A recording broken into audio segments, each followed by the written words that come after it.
Hello and welcome to AI for Mechanical Engineering. So far we've learned what a convolution is and looked at how these kernels or filters can be used to extract certain features from a given signal or an image.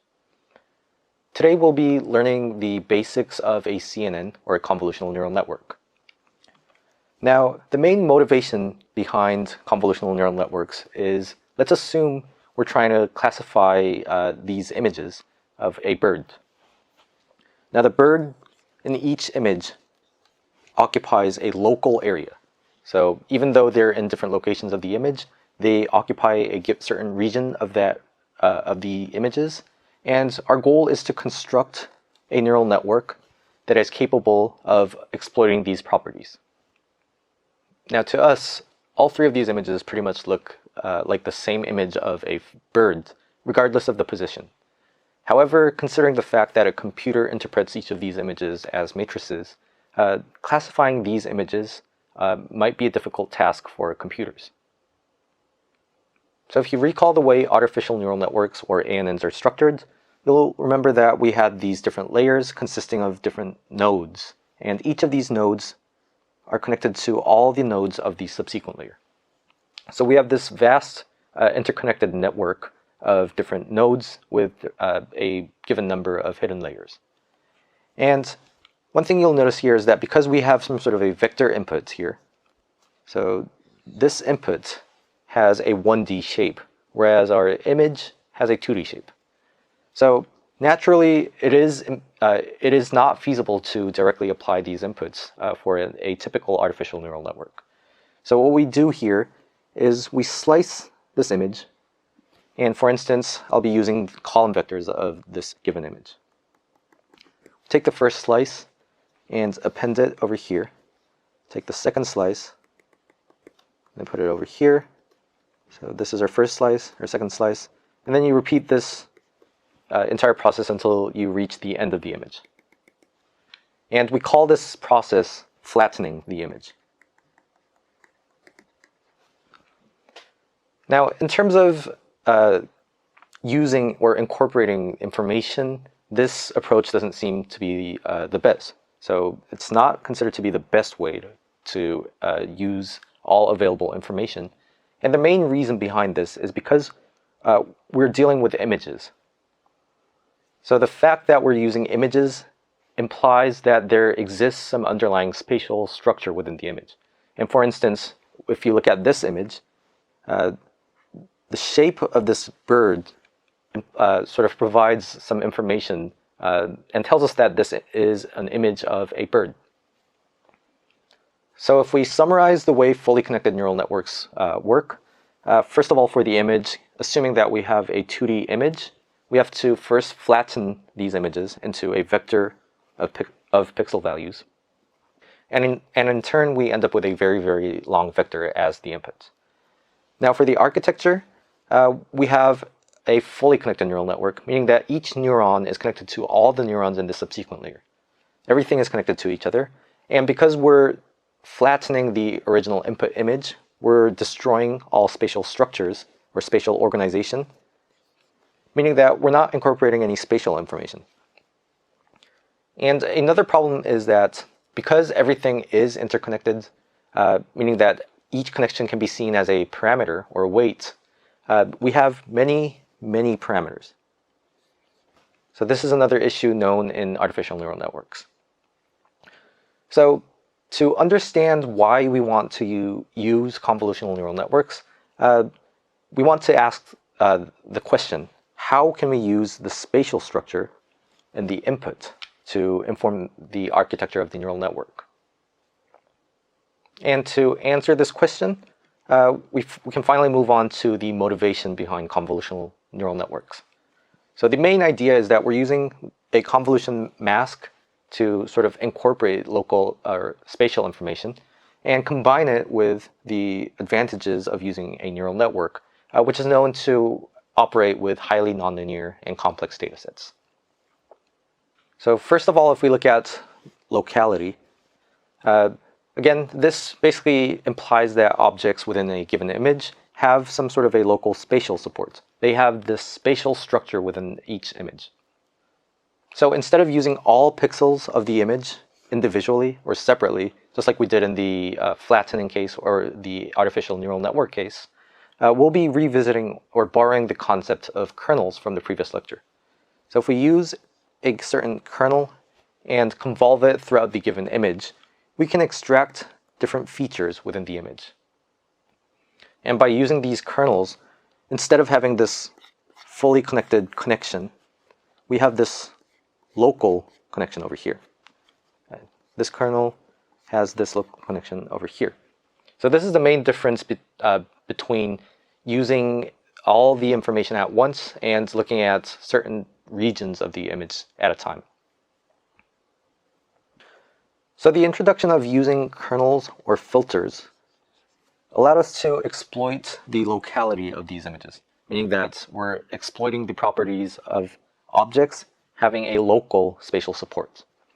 And instead of having a fully connected unit, whereas, for instance, in the artificial neural network case, each node was connected to all nodes of the subsequent layer, by using kernels, we can have this locally connected representation or unit. Next, in terms of classifying these images, one thing I'd like to note here is that in all three of these images, although having slightly different locations, we have a very similar looking image of a bird. Now, considering the fact that our main goal is to learn a kernel that can identify features of a bird, we can use something called weight sharing. In other words, we're using the same kernel to identify the bird in all three of these images. So in a sense, instead of using two different kernels, we can actually have the same kernel and convolve it throughout the entire image to detect or identify whether a bird exists within the image or not. So each of these weights become the parameters for our neural network in a convolutional neural network. And our goal is to find this kernel, especially from data. So just for comparison, in the previous lecture, we've learned or we've seen how, depending on the type of kernel we use, we were able to extract different features from the image. But in this case, we're doing the opposite thing. We're learning what kernel is optimal or the best for a given task from data. So this sets the foundation or background for how CNNs operate. Now, to elaborate a little bit more on this issue, CNNs, or convolutional neural networks, actually combine the concept of using these kernels or convolutional masks with deep artificial neural networks. So if we quickly review what deep artificial neural networks are known to be good for, first of all, they're known to be universal function approximators. And this was possible because we had this huge interconnected network of neurons with nonlinear activation functions. So we have these nonlinear neurons and linear connected networks. And by adding these hidden layers, we were able to autonomously extract these features or learn these features. So we have this autonomous feature learning through by exploiting deep neural networks. So if we combine the concept of using convolutional masks or filters with deep artificial neural networks, we have what we know as convolutional neural networks, also known as CNNs. Now, structure-wise, we have the first property was that, or the first difference was that we had this property called weight sharing, meaning that we're using the same kernel and we're convolving it throughout the entire image. And at the same time, because we're using a kernel or a mask, we're only connecting certain neurons or certain pixels to the subsequent layer at a time. So for instance, let's say this is our input layer. You have these three nodes connected to this node only. And because we're convolving this filter, you can see that this filter is moved across the entire image, and only three, for example, in this example, only three nodes are connected to the other node at a time. And because we have this local connection, these networks typically have sparse interactions. And another advantage is that from an optimization standpoint, because we are only considering these three parameters, because our goal is to learn what these weights are, we have such a smaller optimization space or searching space compared to typical artificial neural networks. So this summarizes what the basis behind CNNs are. Okay, so now I'll be looking at some details. Based on what we've learned so far, depending on the choice of these filters or kernels, we were able to extract different features from or certain characteristics from the given image. So let's assume that our first filter is designed to extract the vertical edges of a given image. The result of convolving this entire image with this filter will be shown here in this blue section. And let's assume that the second filter was designed for smoothing. And again, if we convolve the entire image with this second filter, we put it over here. So we can see each of these blue and red sort of layers represent the certain features based on the choice of these filters. Now here we call each of these layers as channels. And in a sense, these channels sort of represent how many different features we're looking at. So for instance, based on the example filters that I've been talking about, we've been able to look at two features. The first one was the vertical edge component, and the second one was the smoothened image. So to summarize, when we're doing convolution, we're not always using a single channel, but rather incorporating multiple channels at the same time. So let's consider this example over here. Let's just say that we have an image with a width of W, height of H, and number of channels of this image is C. And in a typical case, assuming that we have a colored image, we have 3 channels, typically red, green, and blue. And for this given multi-channel image, we have a kernel that has a corresponding size. So the width and height of the kernel will be different, but the number of channels that this kernel has is identical. And the result of convolving this image would be a single value, meaning that we look at this entire block at a time, and we compute or take the sum of the element-wise products. So in summary, a colored image is considered to be a tensor with the shape of the image height, width, and number of channels, in which I've previously described as being 3 in most cases. And these convolutions are computed for each channel and summed. So we're not considering each channel separately, but rather looking at all 3 channels at the same time. And finally, these kernel sizes, also known as receptive fields, typically have a size of 1, 3, 5, 7, or 11. And the most commonly used size is 3. So let's take a look at this process step by step. So we'll be using the same example input from the previous slide. And here we also have the same kernel. We start at the top left corner, depending on how you look at it. But the idea is that we convolve or compute the pixel-wise or the element-wise product and sum it. And the output result is stored in this target location. And because we're doing convolution, we move the kernel over one step and compute the convolution, move over, repeat it up until you reach the end of the row of that given image. And once you've reached the end of the row, just like we've seen in the 2D convolutional case, we move down and start from this position over here. And you repeat it up until you reach the end of this row. And so the pattern here is that we're basically convolving this entire image with a volumetric kernel that has a certain channel size. And once we're done with the convolution, we end up with an output that has this width and this height, which is what we've seen in the 2D convolution example in the previous lecture. But one thing to note here is when we're doing multi-channel convolution, the output is 1. The number of channels of the output is 1. And the reason why this happens is because we're using a multi-channel kernel.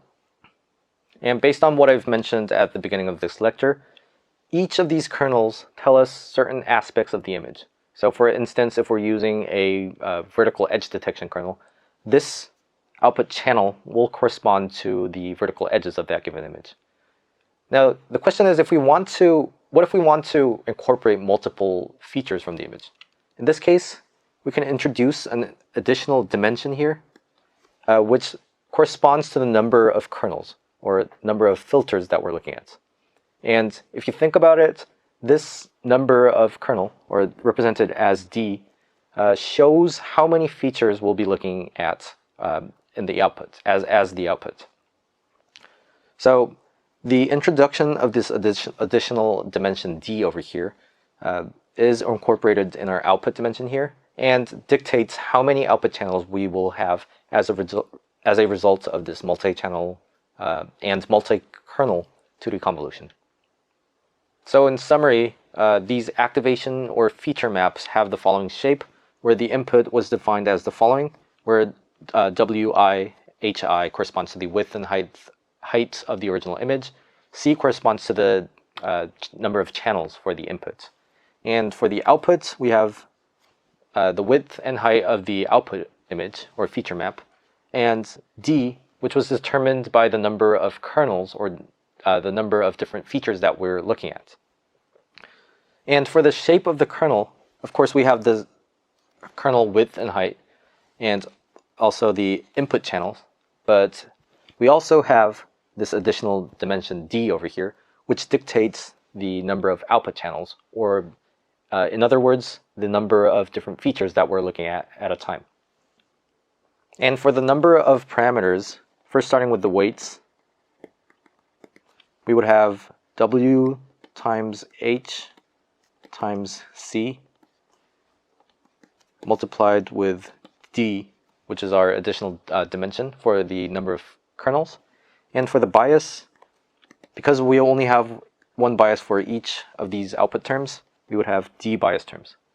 So if we add all these up, we end up with the following expression for the total number of parameters for the CNN, or for this given example. So based on what we've learned today for multi-channel 2D convolution, the key takeaway here is that the kernel is not swiped across channels, but just across the rows and columns. So instead of starting here and then moving across different channels, the kernel is defined as a volumetric entity, and all we're simply doing is moving across different rows and columns. So this is the key takeaway of today's lecture. And one thing to note here is that the convolution preserves the signal support structure. So for example, if we're using a 2D image, we're not destroying the spatial structure of the image, but rather we're preserving the structure. So in a sense, if you think about it, we start from an image, and our output of the convolution operation is also an image, yet with a slightly different size. And in terms of terminology, we refer to each of these channels generated by a convolution layer as an activation map, as I've mentioned in the previous slide. And the subregion of the input map that influences a component of the output is known as the receptive field. So this basically means that the region at which this convolutional mask is looking at a time. And this is known as the receptive field. So in today's lecture, we've learned how multi-channel 2D convolution can be done, and learned the basic motivation behind convolutional neural networks. This is the end of today's lecture, and thank you.